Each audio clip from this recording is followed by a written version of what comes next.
자, 예수는 또한 세례와 영광스러운 변모 때에 하느님으로부터 너는 내 사랑하는 아들이라는 말을 듣게 됩니다. 뿐만 아니라 악령들의 입을 통해서 하느님의 아들이라는 칭호는 퍼뜨려지며 예수를 죽이려는 대제간도 두 개의 칭호를 예수에게 붙입니다. 하느님의 아들과 그 다음에 그리스도라는 말을 붙이게 됩니다. 예수는 하느님의 아들이라는 자아의식을 가진 자로 소개되고 있고, 아무튼 이 두 개의 칭호는 유대 최고 의회기관을 시네드리온이라고 합니다. 사네드리온이라고도 하고 시네드리온이라고도 하는데, 유대교 최고 의회기관이 시네드리온에서 예수님 자신으로부터 결정적으로 인정받게 됩니다. 그리고 십자가 곁에서 예수의 죽음을 지켜본 백인대장도 이 사람이야말로 하느님의 아들이었구나 하고 고백하고, 예수님의 부활 사건은 예수가 참으로 하느님의 아들이요 그리스도라는 사실을 새롭게 확인시켜 줍니다. 왜 이렇게 예수님이 하느님의 아들이요 그리스도라는 사실을 계속 강조하는가? 그거는 초대교회 때 우리 그리스도인들에게는 스캔들이 있었어요. 스캔들. 뭐예요? 구세주가 십자가에 죽었다는 거예요. 이게 스캔들이에요. 스캔들. 누가 십자가에 죽은 사람을 믿으려고 하겠어요? 그죠? 근데 이거를 불식시키고 이분을 믿게 하는 길이 뭘까? 그래서 그분은 십자가에 돌아가셨지만 부활하셨고, 원래 하느님의 아들이었고 그리스도다는 것을 우리가 오랫동안 기다렸던 그리스도라는 것을 처절하게 외치기 시작하는 거죠. 아직도 지금도 그걸 믿지 않는 사람이 있는 걸 보면은 이게 믿는다는 걸 얼마나 어렵다는 것을 알게 되죠. 예수의 정체를 설명해주는 이 두 개의 칭호 외에도 예수는 누군가 아주 놀라운 인물로서 예언자로서 소개되고 있습니다. 특히 사랑하는 아들이라는 칭호는 예수가 자기 자신을 가리킬 때 사용하는 지상에서 활동하는 자로서, 순환하고 부활한 자로서, 그리고 재림한 자로서의 자신의 정체성을 드러냅니다. 사람의 아들. 예수님 자신이 늘 즐겨 불렀던 호칭이 바로 사람의 아들이라는 것입니다. 하느님의 아들이라고 하지 않고 사람의 아들이라. 그러니까 예수님은 굉장히 겸손되이 우리가 함께 하려고 하는 그런 모습을 보이죠. 이처럼 마르코복음 4가는 예수는 도대체 누구인가? 이것이 처음부터 끝까지 관심 주제입니다. 저도 이 본당에 와서 끊임없이 이걸 외치고 있는 거예요. 사제가 참으로 외쳐야 될 거는 이거고, 또 여러분도 여러분을 만난 사람들에게 외쳐야 될 게 이겁니다. 나는 성당 갑니다. 이런 말은 그건 접어두고, 나는 우리 주 예수 그리스도 그분이 나를 사랑했다는 것을 드디어 알기 시작했습니다. 그분이 나를 얼마나 사랑하고 얼마나 용서하고 나를 얼마나 존중하는지 점점 깨닫게 됐습니다. 도대체 이분이야말로 나의 인생의 삶의 이념의 표대고 나의 빛이요 생명이라는 것을 알게 됐습니다. 이것이 우리의 신앙 고백이 되어야 되겠고 복음 전파의 내용이 되어야 되겠습니다. 함구령, 메시아의 비밀이란 이거를 종종 많은 분들이 질문을 해왔어요. 오늘 그러니까 지난주 복음에도 나왔죠. 예수님이 하나님의 아들 그리스도이십니다라고 베드로가 고백했을 때 이야기하지 말아라. 다른 사람에게 이야기하지 말아라. 내가 부활할 때까지, 죽음과 부활할 때까지 이야기하지 말라 그럽니다. 함구령은 알리지 말라는 예수의 함구령이 내려지는데 이렇게 많이 성서 마르코복음에 보도 이렇게 많이 언급이 됩니다. 이게 다 횟수예요. 이렇게 많이 언급을 하는 거예요. 하지 말라, 하지 말라, 하지 말라. 왜 복음을 전해라 해야 되는데 하지 말라고 그러나 거기에는 예수가 순환을 거쳐서 십자가에 죽기 전까지는 그리스도로서 그리고 하나님의 아들로서의 예수의 정체가 비밀로 되어 있다. 한마디로 하나님의 아들과 그리스도에 관한 인간적인 생각을 예수에게 적용할 수 없음을 시사해주고 있다. 그러니까 하나님의 아들이요 그리스도라는 것을 알기도 전에 예를 들어서 기적을 몇 번 보고 병 고치는 것을 몇 번 보고 그 다음에 가난한 사람들에게 뭔가 따뜻하게 하는 걸 몇 번 보고 그분은 기적을 베푸는 분, 무당과 동급으로 이해할 위험이 있었다 이거죠. 그래서 그렇게 함구령을 내렸다고 할 수 있겠습니다. 그 다음에 세례자 요한의 설교 이제 시작이 됩니다. 시작이죠. 1장 1절 하느님의 아드님 예수 그리스도의 복음의 시작 이렇게 되어 있어요. 그러니까 마르코가 전하고자 하는 핵심이 하느님의 아들이다. 그 다음에 그리스도다. 그분이 바로 예수다. 이분을 시작하는데 이분에 대해서 소개하려고 한다 하는 얘기죠. 그 다음에 이사야를 인용하면서 보라 내가 내 앞에 내 사제를 보내니 그가 너의 길을 닦아 놓으리라. 누구예요? 세례자 요한을 두고 이야기합니다. 왜 이거를 등장했냐면 이스라엘 사람들이 유대인들이 예수는 그리스도가 아니라고 이야기했던 거예요. 왜? 예수가 오기 전에 엘리야가 오리라고 예언되어 있지 않느냐. 그런데 엘리야가 어디 왔느냐? 그걸 보면 예수는 구세주가 아니다.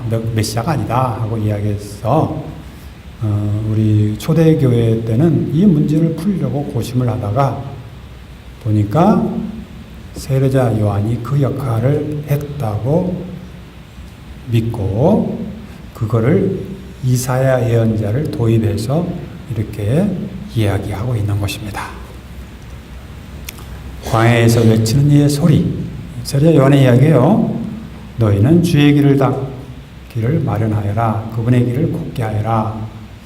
이렇게 구약 성서에 엘리야가 와서 주님의 길을 마련하고 주님이 이 세상을 평화롭게 평탄하게 하리라는 그런 예언이 있었는데 바로 이런 말씀으로 이루어졌다고 믿게 하려고 이거를 등장시킨 겁니다. 세례자 요한이 광야에서 나타나 죄의 용서를 위한 회개의 세례를 선포했다.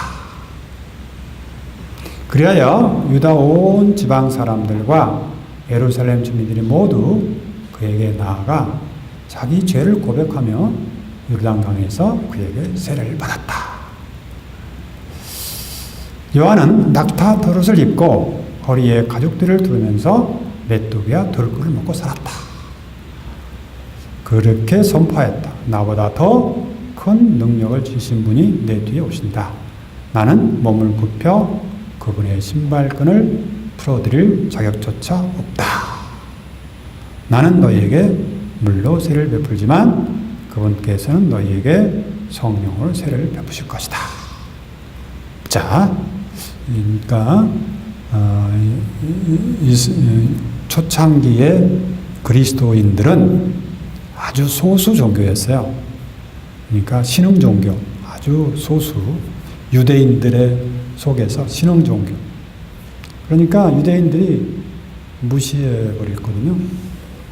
그러면서 첫째로 엘리야가 안 왔으니까 예수는 메시아가 아니다라는 주장을 했고, 두 번째로 또 사람들이 이런 이야기도 했어요. 세례자 요한에게 세례를 받았다면 세례자 요한이 주인이지 어떻게 예수가 주인이냐? 이런 이야기를 늘 공격을 받은 거예요. 그래서 그렇지 않다. 세례자 요한이 자신의 입으로 이런 이야기를 했다. 나는 신발끈을 풀어둘 만한 자격도 없고 그분은 성령으로 세례를 베풀 뿐이다라고 이야기함으로써 비록 예수님이 세례자 요한에게 세례를 받았지만 하느님의 아들로서 세례자 요한보다 큰 분이라는 것을 이야기해 주기 위해서 이 말을 등장시켰다고 볼 수 있습니다. 자, 그 다음에 세례를 받으신 예수님. 같이 읽어볼까요?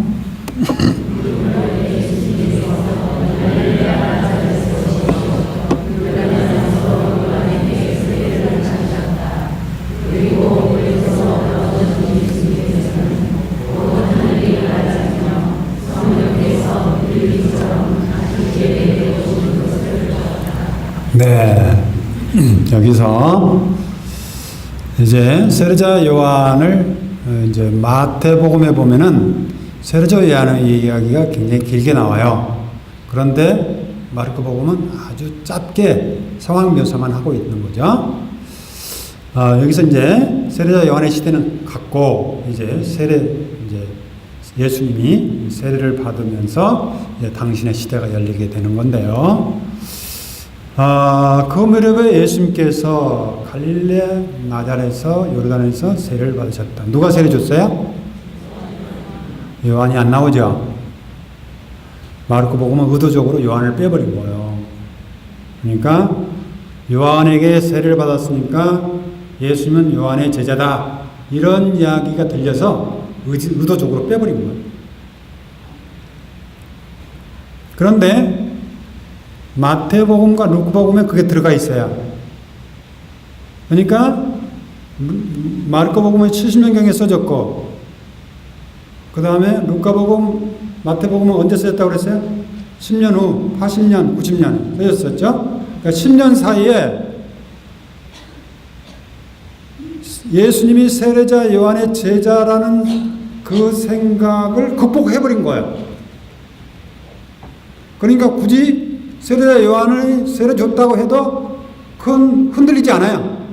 그래서 마태복음, 루카복음에는 세례자 요한이 세례 줬다고 나옵니다. 그러니까 이렇게 성서를 써질 때 당시의 상황, 공동체의 현실이 드러나는 거예요. 성서를 보면서. 물에서 올라오신 예수님께서는 하늘이 갈라지며 성령께서 비둘기처럼 당신에 내리셨다. 성령을 영물로 하느님의 사자로 생각을 하게 되고 성령이 내렸다. 이어서 하늘에서 소리가 나는데 하느님의 목소리를 들려서 예수님이 누군가를 정체성을 이야기합니다. 너는 내 사랑하는 아들, 마음에 드는 아들이다. 이게 예수님의 정체성이고 예수님을 믿는 우리의 정체성입니다. 우리는 하느님의 사랑받는 아들이요 딸이요 하느님의 마음에 드는 아들이요 딸이라는 것이 우리 그리스도인의 정체성입니다. 그래서 우리가 당신은 누구요? 하고 물어보면 여러분 스스로 나는 하느님의 사랑받는 자녀요 마음에 드는 자녀라고 대답할 수 있어야 돼요. 연습 한번 해볼까요? 한번 해봅시다. 나는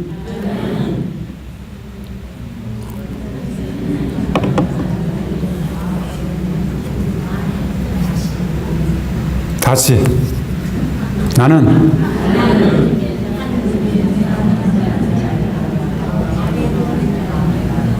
네. 그래서 이제 누군가 물어보면 여러분은 이제 숨지 말고 자신 있게 나는 하고 이야기하시다 이거죠. 그 다음에 광야에서 유혹을 받으시다. 그 뒤 성령께서는 예수님을 광야로 어떻게 했어요? 내보내셨다.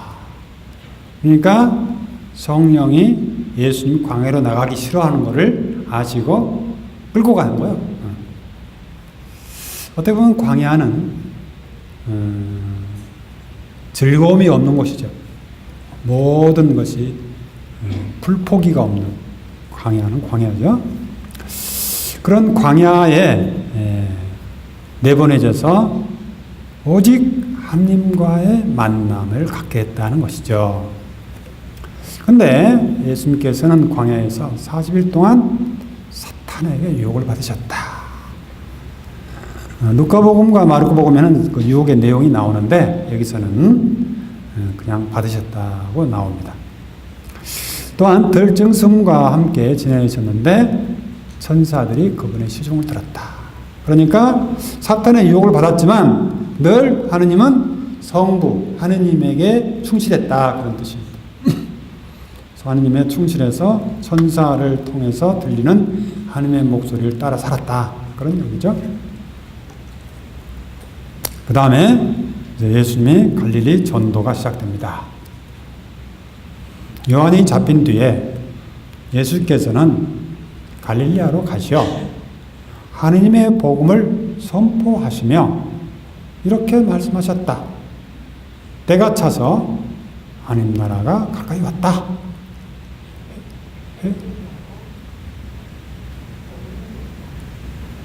어디로 가버렸어?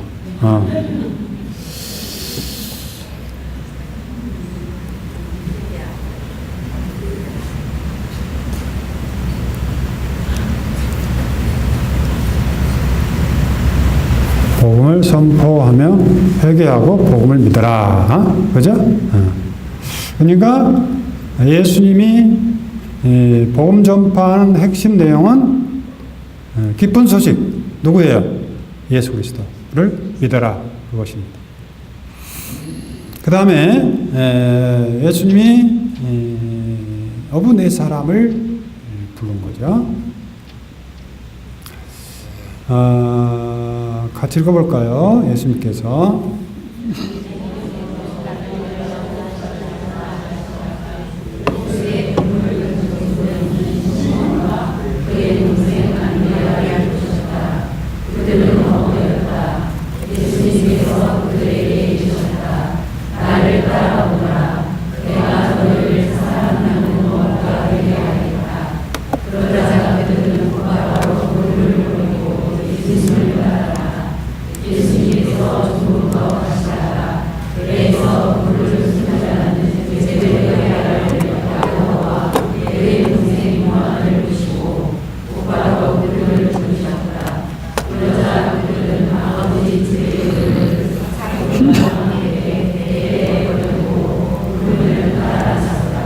네.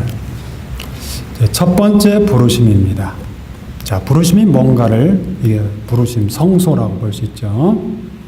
예수님께서 갈릴리아 호숫가로 지나가시다가, 그러니까 제자들이 우리는 스승을 먼저 제자들이 찾아가죠. 그렇죠? 우리 옛날에 서당에 보면 스승이 돌아다니면서 찾지는 않았죠. 그렇죠? 자기가 어떤 스승에 가서 이제 요청하면 스승이 받아들여 준 거죠. 근데 우리 예수님은 당신이 직접 찾아 나선 것이 특징입니다. 그러니까 삶의 현장에서 불렸다는 것이죠. 호수에 그물을 던지고 있는 시몬과 베드로와 그의 동생 안드레아를 보셨다. 그들은 어부였다. 예수님께서 그들에게 이르셨다. 나를 따라오너라. 그 다음에 뭐예요? 내가 너희를 사람 낳는 어부가 되게 하겠다.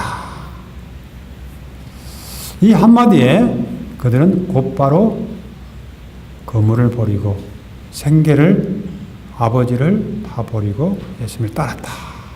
이런 이야기예요. 어떻게 이게 가능하겠어요? 여러분이 생업을 하고 있는데 예를 들어서 옛날에는 농사지었지만 요즘에 이제 농사진 사람이 없으니까 여러분이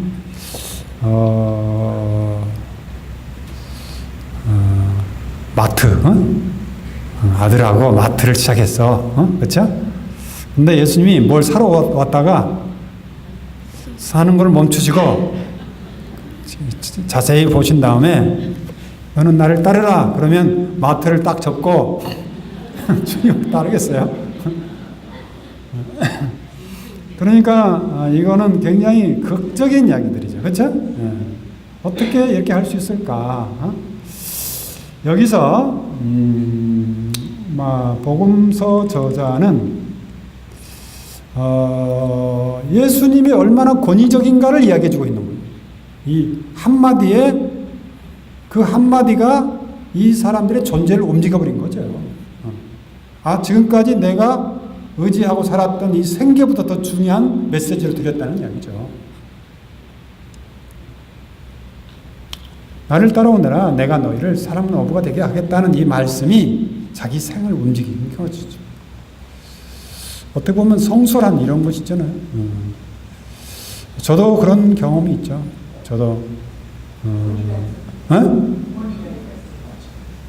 저도 이제 꿈이 있었죠. 잘 알죠? 저 푸른 초원에 그림 같은 집을 짓고 소박한 게 저의 꿈이었는데 그런 것이 별로 의미 없이 여겨지는 것이죠. 그분이 나를 부르시는구나. 그러니까 이렇게